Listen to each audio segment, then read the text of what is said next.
بسم الله الرحمن الرحيم. الرحمن علم القرآن، خلق الإنسان، علمه البيان.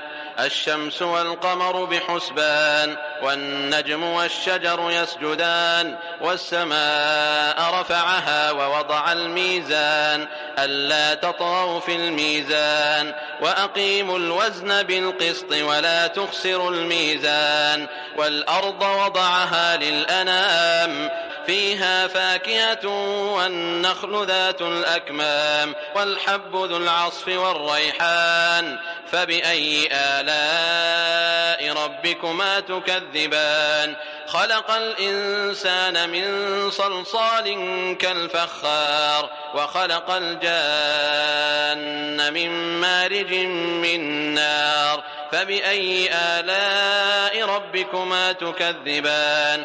رب المشرقين ورب المغربين. فبأي آلاء ربكما تكذبان؟ مرج البحرين يلتقيان، بينهما برزخ لا يبغيان. فبأي آلاء ربكما تكذبان؟ يخرج منهما اللؤلؤ والمرجان. فبأي آلاء ربكما تكذبان؟ وله الجوار المنشآت في البحر كالأعلام. فبأي آلاء ربكما تكذبان؟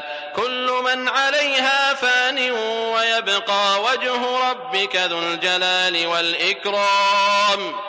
فبأي آلاء ربكما تكذبان؟ يسأله من في السماوات والأرض كل يوم هو في شأن. فبأي آلاء ربكما تكذبان؟ سنفرغ لكم أيها الثقلان. فبأي آلاء ربكما تكذبان؟ يا معشر الجن والإنس إن استطعتم أن تنفذوا من أقطار السماوات والأرض فانفذوا، لا تنفذون إلا بسلطان. فبأي آلاء ربكما تكذبان؟ يرسل عليكما شواظ من نار ونحاس فلا تنتصران. فبأي آلاء ربكما تكذبان؟ فإذا انشقت السماء فكانت وردة كالدهان. فبأي آلاء ربكما تكذبان؟ فيومئذ لا يسأل عن ذنبه إنس ولا جان. فبأي آلاء ربكما تكذبان؟ يعرف المجرمون بسيماهم فيؤخذ بالنواصي والأقدام. فبأي آلاء ربكما تكذبان؟ هذه جهنم التي يكذب بها المجرمون، يطوفون بينها وبين حميم آن. فبأي آلاء ربكما تكذبان؟ ولمن خاف مقام ربه جنتان. فبأي آلاء ربكما تكذبان؟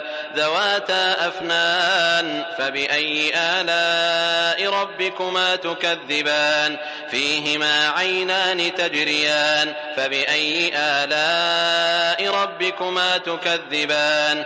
فيهما من كل فاكهة زوجان. فبأي آلاء ربكما تكذبان؟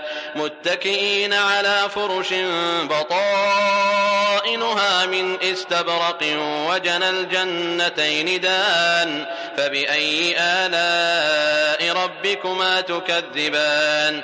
فيهن قاصرات الطرف لم يطمثهن إنس قبلهم ولا جان. فبأي آلاء ربكما تكذبان؟ كأنهن الياقوت والمرجان. فبأي آلاء ربكما تكذبان؟ هل جزاء الإحسان إلا الإحسان؟ فبأي آلاء ربكما تكذبان؟ ومن دونهما جنتان فبأي آلاء ربكما تكذبان مدهامتان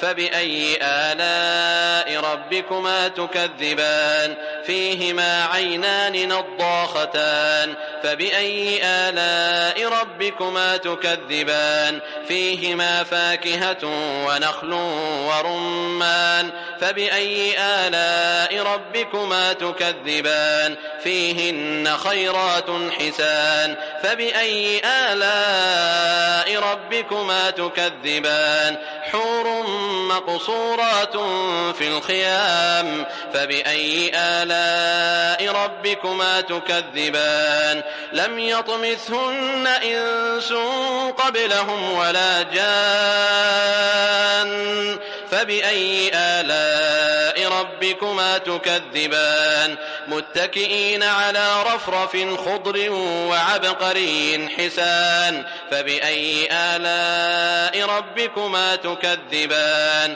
تبارك اسم ربك ذي الجلال والإكرام